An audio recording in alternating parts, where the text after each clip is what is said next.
Okay so hello learners, welcome back to this very brand new lesson. अच्छा, बात करेंगे हम इसके अंदर 73 चैप्टर 73। दिस इज आपके ऑफिशियल लैंग्वेजेस।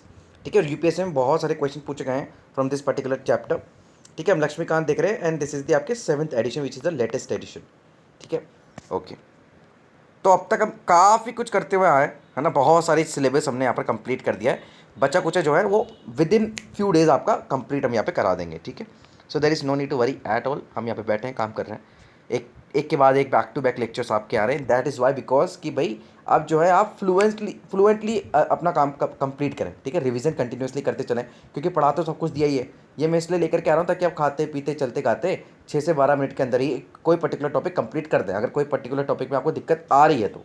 ठीक है, and I recommend this, I highly recommend this कि भाई एक बार देख लो, अपडेशन वगैरह इसके अंदर किया गया है तो वो आपके काम ही आएगा, है ना।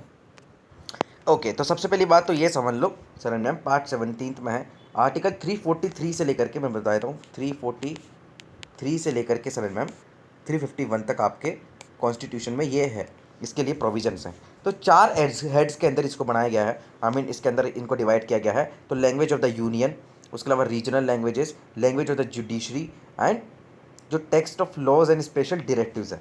ठीक है, तो ये बेसिकली आपको याद रखना है। तो सबसे पहले देख लेते हैं अपन लैंग्वेज ऑफ द यूनियन। ठीक है भाई, सबसे पहली बात करते हैं इसके अंदर जो हिंदी है, हिंदी रिटर्न इन देवनागरी स्क्रिप्ट जो आप लिखते हो स्कूलों में, है ना, अपनी डेली रूटीन में, वो बेसिकली क्या होगी सर मैम, वो स्क्रिप्ट विच इज बेसिकली आपकी the official language of the union. लेकिन जो न्यूमेरल्स होते हैं, न्यूमेरल्स मतलब जो 1 2 3 आप नंबर्स लिखते हैं, ये हमने क्या चुने, international form of Indian numerals. ठीक है, 1 2 3, ना हमने रोमन चुने ना कुछ इस तरीके से। तो ये बेसिकली आपका है, ये ऑफिशियल स्टैंड है। नेक्स्ट बात करें कि 15 सालों तक जो है वो इंग्लिश लैंग्वेज एज अ आपके काम करेगी, would continue for the all official purposes, जो कि 1950 के पहले भी काम करती थी। लेकिन 15 साल बाद के पास पार्लियामेंट के पास ये ताकत है कि वो भाई इंग्लिश को कंटिन्यू कर सके फॉर स्पेसिफाइड पर्पसेस, जो कि किया भी गया बाद में। After the I mean end of the 5 years, और फिर बाद में 10 ईयर्स के लिए प्रेसिडेंट अपॉइंट कर सकते हैं commission to make the recommendation with regard to the Hindi language, और जो रेस्ट्रिक्शन है कि भाई इंग्लिश के इस्तेमाल पे काम रोक लगाई जाए इसको लेकर के। तो अब बेसिकली देखने को तो मिल रहा है, बेसिकली डीपीएसपी का भी पार्ट है, आपके फंडामेंटल ड्यूटी का भी पार्ट है हिंदी लैंग्वेज को लेकर के, है ना। मुझे बताना कौन से प्रोविजन में है। Next, the committee of the parliament बनाई जाएगी, a committee of the parliament to examine the recommendation of the commission and to present the report to the आपके राष्ट्रपति महोदय। तो इसी के मद्देनज़र 1955 में 1955 में ऑफिशियल लैंग्वेज कमीशन बनाया गया राष्ट्रपति के द्वारा, under the chairmanship of the आपके बीजी खैर। कौन? बीजी खैर। ओके, अच्छा बात करते हैं इसकी। तो इसने रिपोर्ट दे दी अगले साल ही 1956 में, एंड रिपोर्ट ने एग्जामिन की कमेटी ऑफ पार्लियामेंट को जो कॉन्स्टिट्यूट की गई 96 आई मीन एग्जामिन की गई कमेटी के द्वारा इस रिपोर्ट को, जो कि 1957 में बनाई गई under the chairmanship of Govind Vallabh Pant. कौन थे ये? केंद्र में मिनिस्टर रहे क्या? बिल्कुल रहे हैं। ये आपके यूपी के सीएम रहे क्या? बिल्कुल रहे हैं। ये फ्रीडम फाइटर भी रहे। तो अनदर फाइनेंस जो ऑफिशियल लैंग्वेज कमीशन है वो बनाया गया सर मैम, आई मीन नहीं बनाया गया 1960s के टाइम पर, क्योंकि कॉन्स्टिट्यूशन ने जो कि इन्विसाइज भी किया गया था लेकिन नहीं बनाया गया उस टाइम पे। सब्सिक्वेंटली पार्लियामेंट ने ऑफिशियल लैंग्वेज एक्ट लेकर के आ गई 1963 में, और इस एक्ट ने प्रोवाइड किया है कि भाई जो इंग्लिश लैंग्वेज है उसको हम कंटिन्यूसली यूज़ करते चलेंगे in addition to the Hindi for all official purposes, जितने भी ट्रांजेक्शन होंगे हाउस के। ठीक है, notably this acts enable the use of English indefinitely, कि भाई इनडेफिनेटली हम इसको इस्तेमाल करेंगे, किसको? इंग्लिश लैंग्वेज को। समझ गया? Without any timeline. ओके, 1967 में अमेंडमेंट किया गया इस वाले एक्ट में, ऑफिशियल लैंग्वेज एक्ट में, और कहा गया कि इंग्लिश अलोंग विद आपके in addition to the Hindi compulsory कर दी गई इन सर्टेन केसेस, जैसे जुडिशियल प्रोनाउंसमेंट्स में, कि भाई इंग्लिश में भी लिखा जाना चाहिए वो। तो ये सब चीज़ें हैं। अच्छा, बात करते हैं रीजनल लैंग्वेजेस की। तो कॉन्स्टिट्यूशन में ऐसा कोई प्रोविजन नहीं है कि भाई कोई भी डिफरेंट स्टेट्स की डिफरेंट ऑफिशियल लैंग्वेजेस होगी, लेकिन स्टेट लेजिस्लेचर के पास ये ताकत होती है कि वो कोई भी वन और मोर लैंग्वेज को in use in the state, और Hindi as an official language of the state until that is done, English to continue the official language of the state। ठीक है, तो भाई आप रीजनल लैंग्वेजेस का इस्तेमाल कर सकते हैं, हिंदी का इस्तेमाल कर सकते हैं, जब तक कि आपका जब ये होता है उसके पहले तक आप इंग्लिश इस्तेमाल कर सकते हैं एज एन ऑफिशियल लैंग्वेज। तो इस प्रोविज़न के अंदर ही बहुत सारे स्टेट्स हैं जिसने मेजर रीजनल जो उनकी लैंग्वेजेस थी वो अपनी ऑफिशियल लैंग्वेज बना ली, ठीक है। और जो choice of state is not limited to the language enumerated in the eighth schedule.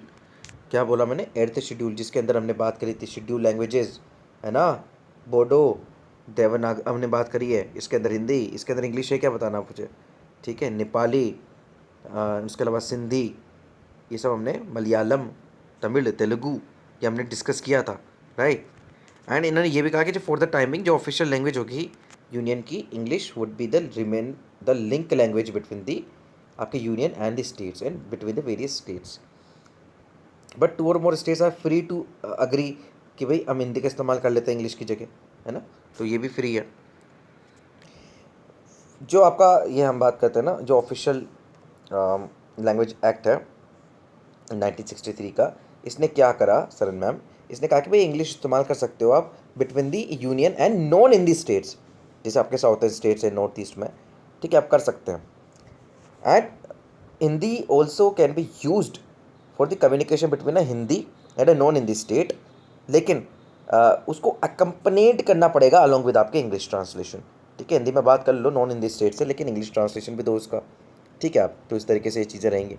And when the president on demand of being made is satisfied that कि भाई सब्सटैंशियल प्रोपोर्शन ऑफ द जो population है वो कोई particular language इस्तेमाल कर रही है, तो उसको रिकॉग्नाइज कर दी जानी चाहिए बाय द स्टेट्स, देन ये डायरेक्ट कर सकते हैं that such language shall also be officially recognise in this state and this provision aims at protecting the linguistic जो इंटरेस्ट है माइनॉरिटीज़ का उसको लेकर के। तो यहाँ से लैंग्वेज प्रोटेक्शन का भी काम चालू हो गया।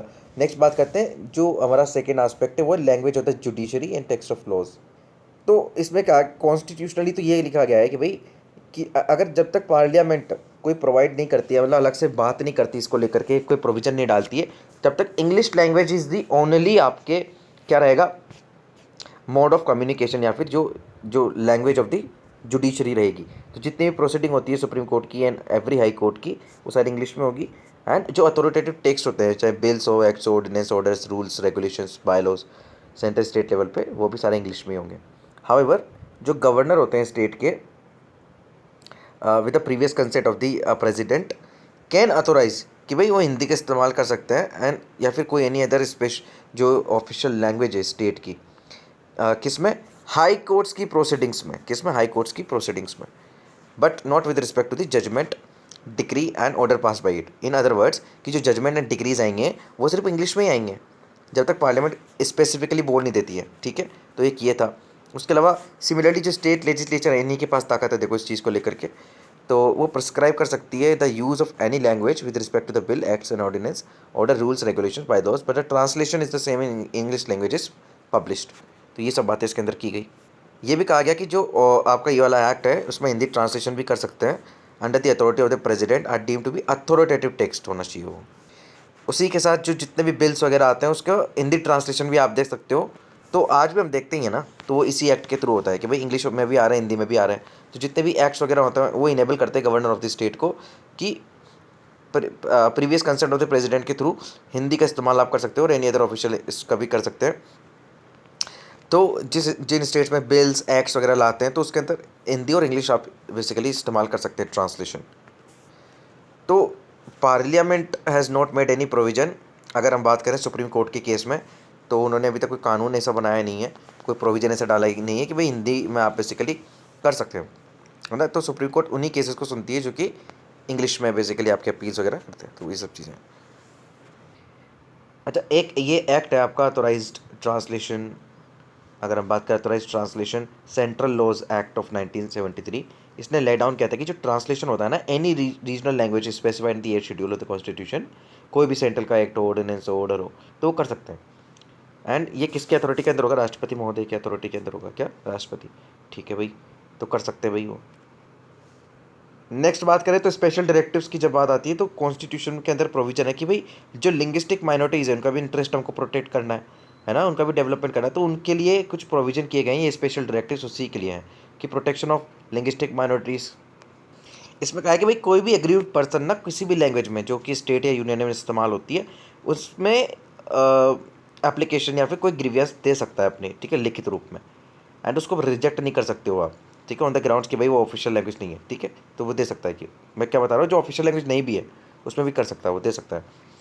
एवरी स्टेट और local authority in the state should provide adequate facilities for the instruction in the mother tongue with the primary stage of the education also, किसके, जो लिंग्विस्टिक माइनॉरिटीज़ से रिलेटेड है, ठीक है। एंड प्रेसिडेंट नेसेसरी डायरेक्शंस भी for this purpose issue कर सकते हैं। एंड राष्ट्रपति के पास ये ताकत है कि जो स्पेशल ऑफिसर होता है लिंग्विस्टिक माइनॉरिटीज़ के, जो कि हमने पर डिस्कस कर चुके हैं, वो इन्वेस्टिगेट करे जितने मैटर्स वगैरह होते हैं, फिर वो रिपोर्ट वगैरह देता है, पार्लियामेंट में उनको रखी जाती है, ठीक है।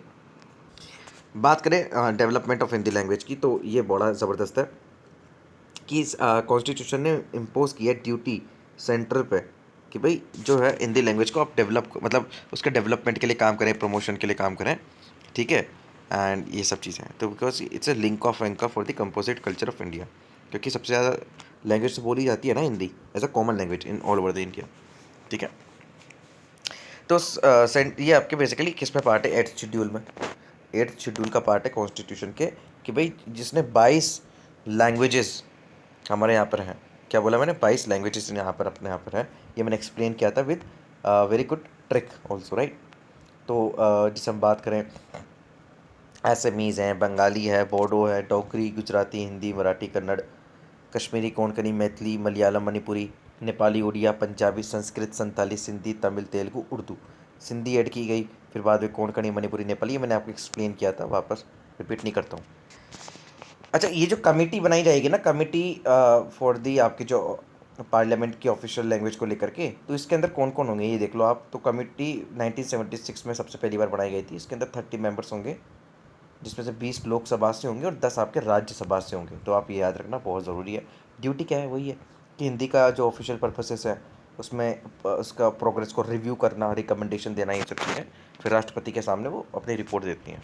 And when it comes to the chairman ना, इस कमेटी का चेयरमैन जो मेंबर्स होते हैं कमेटी होते हैं उन्हीं में से सिलेक्ट करते हैं, इलेक्ट करते हैं। और मैम कन्वेंशनली ऐसा देखा जाता है कि भाई जो यूनियन होम मिनिस्टर है वही इसके चेयरपर्सन होते हैं।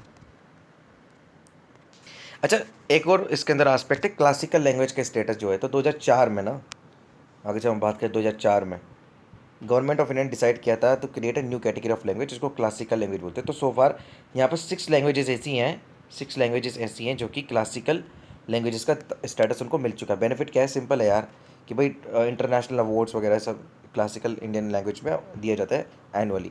सेंटर ऑफ एक्सेलेंस बन सकता है इसके लिए। एंड यूनिवर्सिटी जो ग्रांट कमीशन है वो स्टार्ट कर सकता है, at least in universities a certain number of professional chairs, जो कि क्लासिकल इससे लैंग्वेजेस से जो इसके स्कॉलर्स होते हैं उनको।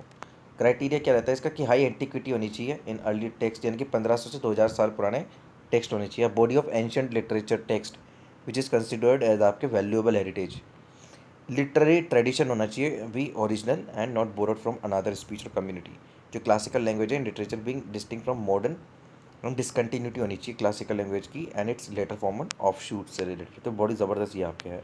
तो कौन कौन से लैंग्वेजेस हैं, तो तमिल, संस्कृत, तेलुगु, कन्नड़, मलयालम आपके एंड उड़िया।